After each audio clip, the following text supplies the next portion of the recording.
Hey guys, and welcome to another brand new video. Now, this video is going to be very sad, where I think PlayStation's given us probably one of the most, disappointing news we have a chance to go and see when it comes to their big announcements, when it comes to their stock and their shareholder meetings and all that type of conversation. Now, as you guys probably know, the PlayStation's looking maybe a little bit potential on the bleaker side, and it does seem like Sony's kind of confirming this throughout this year. So we're going to go talk about all this because, well, in theory, we don't really have that many big games to look forward to, which makes me a little bit on the sadder side. Now, this does not mean that there can't be more future games coming out or some secret releases or something else that we get to go and find out about. But right now we have some, I don't want to say leaks, but more so kind of discussions when it came to the Sony shareholder meetings, and had a chance to go share up some really interesting information about the future of the PlayStation 4 this year. And, well, I'm a little bit sad about it. So I'm going to go talk about it. So make sure you guys are subscribed with the notifications on. We'll definitely give you guys some better updates in the future if there's more cool stuff. We have the Twitter and Twitch room down below if you want to follow. And, of course, happy Valentine's Day if you guys care, celebrate, or whatever, or a reminder for all you guys out there in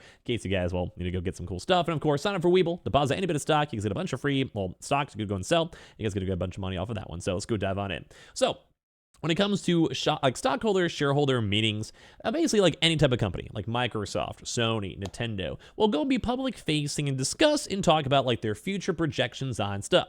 Like a good example is Nvidia. It's gonna be coming out very soon. They're gonna be like, yeah, we made a lot of money, we didn't make a lot of money. Amazon came out not too long ago. Like it's kind of basically saying like, yeah, the next year is gonna be good, next year's gonna be bad. We got money, we lost money, we're getting sales, and everything else in between.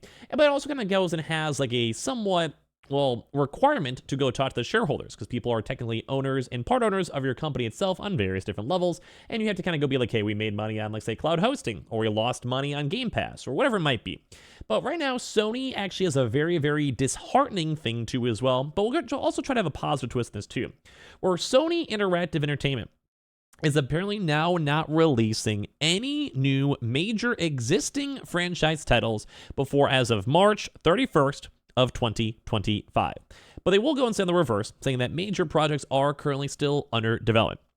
Now, why do we get this? How do we know this? When it comes to Sony itself, this is kind of like the fiscal year. So you don't necessarily have like a normal year where it's like January 1st to the end of the year. You typically have like a fiscal year, kind of think like taxes. You basically kind of use like the tax as a marker, or you have to go and see from like the tax year, and kind of just really roughly, it's kind of a rough way to explain it. So basically, financial markets do it slightly differently.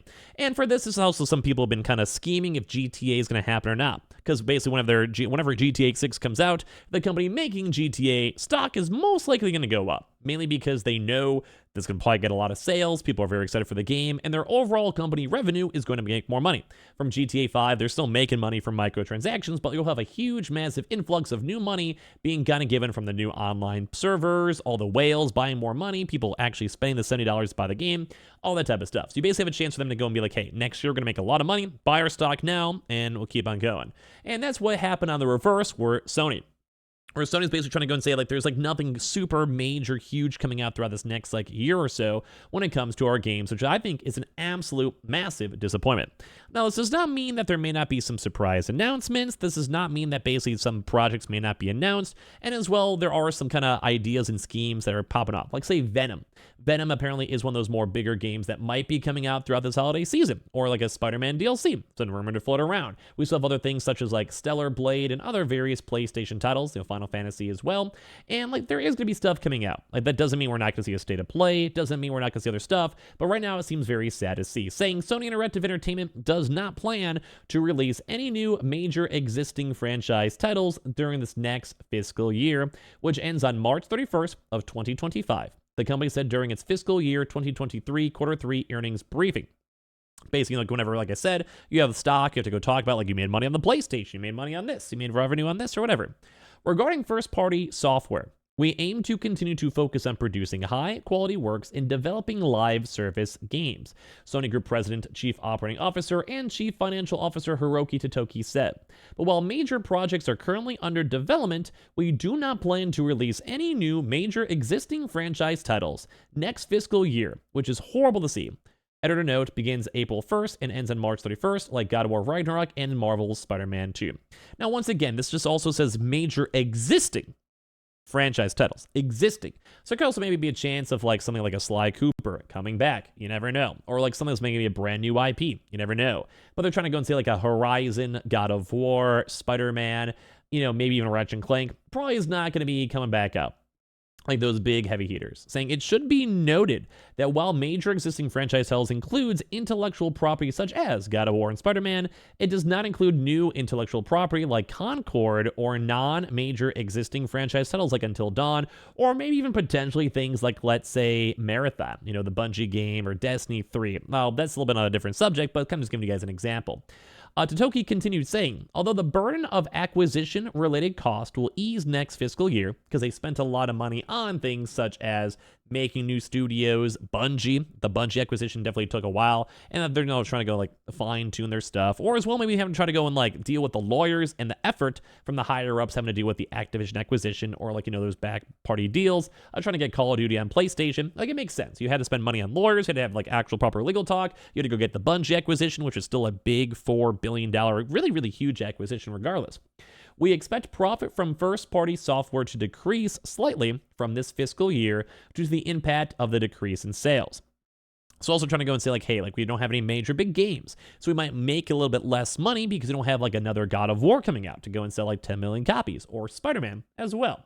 And part two, that's also maybe even software on top of that, like hardware might also slow down. People like their PlayStations, but you also want to have a reason to get your PlayStation on top of that. So if you don't have brand new games like a Spider-Man, a Venom, or anything that's like a big console seller, the other prior background stuff will kind of maintain that, like getting God of War, Spider-Man, will get people buying consoles still. Like you have the little kids who have their friends with PlayStations, going to go get it. You've been wanting to get a PlayStation for a while, it's going to take a while.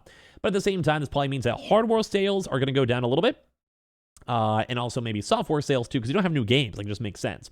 So they're saying due to this, operating income for the next fiscal year is currently expected to increase slightly from this fiscal year. So operating income is a bit different in terms of that one, because basically means they're not spending as much money or having to worry about type of stuff, marketing, whatever. So they have a little bit more chance to, you know, like they're basically doing operations as normal, but they'll probably make a little bit less total overall money. But sometimes this is okay for companies, because let's go and say like you got 5 brand new games in the works.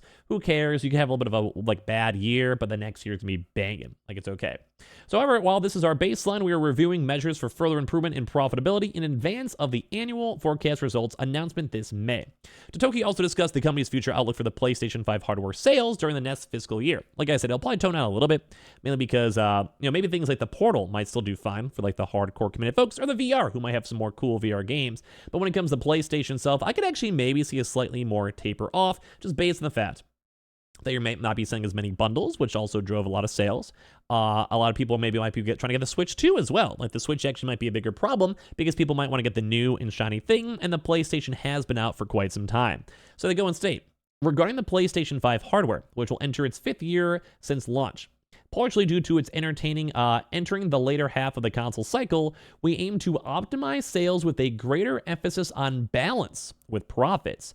So we anticipate a gradual decline in unit sales from next fiscal year onwards. Basically saying, like, if you want to get your PlayStation, you probably got your PlayStation. If you wanted to go and buy our games, say God of War, Spider-Man, you also probably already bought it. Doesn't mean that there are not going to be people who grow up and can finally afford it, or maybe people who just randomly waited for a while, or there is going to be fun games like, say, Stellar Blade or Final Fantasy that will still drive console sales, but it's not 100% guaranteed either way. So at this point, it kind of seems like they might be kind of slowing down at some point. We may make a separate video on that at some point as well, but keep that in mind. So we expect third-party software sales to continue to expand gradually due to the expansion of the PlayStation 5 install base. Basically saying, hey, like, we had a really bad selling for FF16 a few years ago when it came out, but now with more and more people still getting it, the brand new FF7 coming out, maybe people might go and cycle and trickle it down to go getting that, which would also make a lot of sense too as well. So, I mean, say it just makes sense. You just have more options to buy games. You have someone who's brand new getting your console for the first time. They're going to go look through all the games that are already out in the first place. They're going to go from there as well. So it's we expect third-party software sales to continue to expand gradually due to the expansion of the PlayStation 5 install base and the high level of user engagement. In network services, we expect subscribers to be on par with this fiscal year. So basically making it be like, hey, you already got your PlayStation, you're going to enjoy the PlayStation, you're going to roll with it, or slightly less due to the impact of price revision we implemented in this fiscal year. But we expect sales to gradually expand due to the shift to attractive premium services, and basically maybe saying like, hey, we're going to update our like live services, our PS Plus Premium, get a bunch of random money off that, and we go from there. So there's a lot of stuff to break down and play from this. You might see a few extra separate videos throughout the next few days if it's like worth making a video on. So make sure you guys are subscribed with the notifications on for that. But it's going to seem like this year the biggest news is no new games coming. Makes me very sad to go and see, especially This is confirmed by Sony higher-ups as well. So make sure you guys are subscribed, notifications on, you got that Twitter and Twitch room down below. We have the Amazon links, the Webull links if you guys want to sign up, and you'll get a bunch of free stocks. Definitely go and do that. We've had a lot of folks doing that, and I appreciate y'all for watching. Happy Valentine's Day one more time, and I love you guys.